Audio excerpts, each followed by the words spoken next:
총선이 9개월여 남았습니다.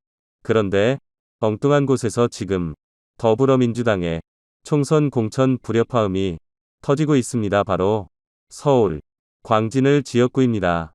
광진을 지역구는 지금까지 국민의힘, 과거 한나라당, 새누리당, 자유한국당에 이르기까지 한 번도 국회의원 선거에서 당선된 적이 없는 유일한 서울의 지역구입니다.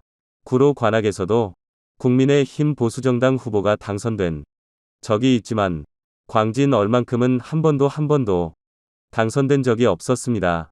그런데 이곳의 현역 의원은 고민정입니다. 그 전에 추미애가 아주 오랫동안 5선 의원을 지냈고 김영주 의원이 한 번 지낸 적도 있습니다. 그런데 한 번도 보수정당 후보는 당선된 적이 없는 그런 지역구입니다. 자, 고민정 의원의 이 지역구에 과거의 지역의 토호입니다. 추미애 전 법무부 장관이 출사표를 던진 것으로 보입니다. 추미애 전 법무부 장관이 총선 출마를 시사한 뒤 갑자기 문재인 전 대통령과 청와대에서 만났던 이야기를 하기 시작하면서 법무부 장관을 그만두라고 했다. 아무튼 이렇게 친문진영을 향한 공격을 시작했습니다. 친문진영의 최재성 전 청와대 정무석 등이 반격에 나서고 있습니다. 이 와중에 가장 지금 호흡이 탁탁 막히는 사람은 고민족인 겁니다. 추미애가 물론 광진을 자신이 5선을 했던 반기들이 아니라 다른 지역구 갈 가능성도 없지는 않지만 지금 추미애가 노리는 곳은 광진을 잃을 겁니다. 지금도 거기에 살고 있을 겁니다. 그렇다면 추미애의 계산은 뭘까요? 자, 추미애가 문재인 진영을 공격하면서 함께 은행카드는 이낙연 당시 대표입니다. 이낙연 대표 시절 본인이 추미애 전 장관이 장관직에서 물러난 겁니다.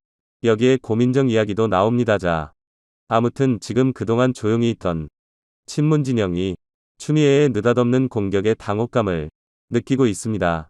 무엇보다 추미애가 고민정의 지역구를 치고 들어온 이유는 뭘까요? 고민정은 문재인 청와대 대변인을 전했습니다. 반면 추미애는 지금 이재명이 좋아할 만한 이야기를 하고 있는 것 같습니다. 지금 개딸들은 추미애에게 환호하고 있습니다.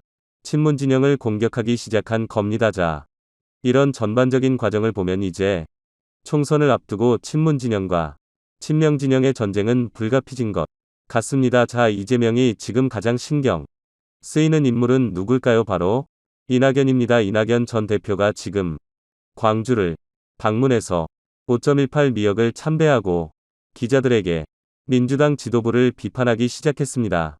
도덕성 문제와 민주주의 문제 최근에 들었습니다. 그런데 이 이낙연을 공격하는 추미애가 등장하면서 이재명은 속으로 흐뭇할 건지도 모릅니다. 그래 뭐 고민정, 그래 이거 뭐 여론조사 뭐 하면 추미애 줄 수 있지 않겠나 이런 생각을 할 수도 있습니다. 자, 이런 가운데 고민정이 라디오에 나와서 입장을 밝혔습니다. 결과는 추미애 와라 한판 맞짱 뜨자 이런 겁니다. 자, 그렇지만 과연 어떻게 될까요?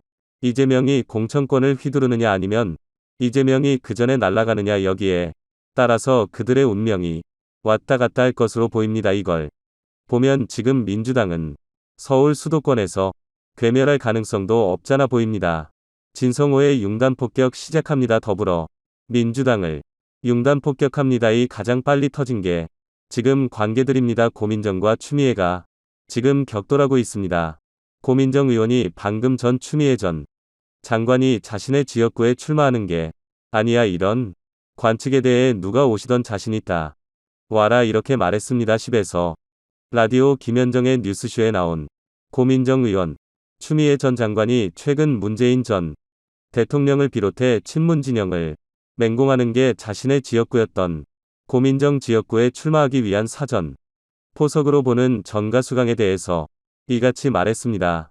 추미애 전 장관이 자신을 경진한 문재인 전 대통령을 기회주의자라고까지 비난했다는 정철성 변호사의 주장에 대해선 저도 아는 이야기들이 좀 몇 가지 있고 할 이야기들도 많이 있지만 결국 제가 여기에 말을 못하게 되면이 내부 싸움이 되지 않을까 하는 걱정이 좀 많이 든다. 저는 진흙탕 싸움을 별로 만들고 싶지는 않다.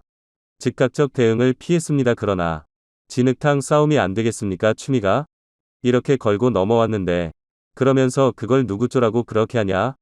지금 국민들은 후쿠시마 오용서에 대한 걱정, 이동관 방통위원장쯤에 대한 걱정 너무나도 풀어야 할 일들이 많이 있다. 그래서 저까지 그런 말들을 보태는 것은 저희 민주당한테도 또 국민들에게도 별로 좋은 일은 아닌 것 같아자.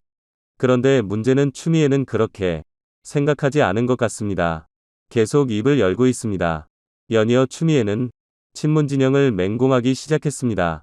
자신을 연결한 문재인 전 대통령을 직격한 것과 관련해서 오마이뉴스 인터뷰 이후 실망과 불편으로 고통을 느끼는 분들도 많다며 친문 진영이 반발하고 있다고 폭로했습니다. 그러면서 진실은 누구에게 아니다, 어느 진영의 것도 아니다, 누구의 이익을 위해서가 아니라 진실 그 자체가 역사를 바르게 인도하는 힘을 가지고 있다고 저는 믿는다.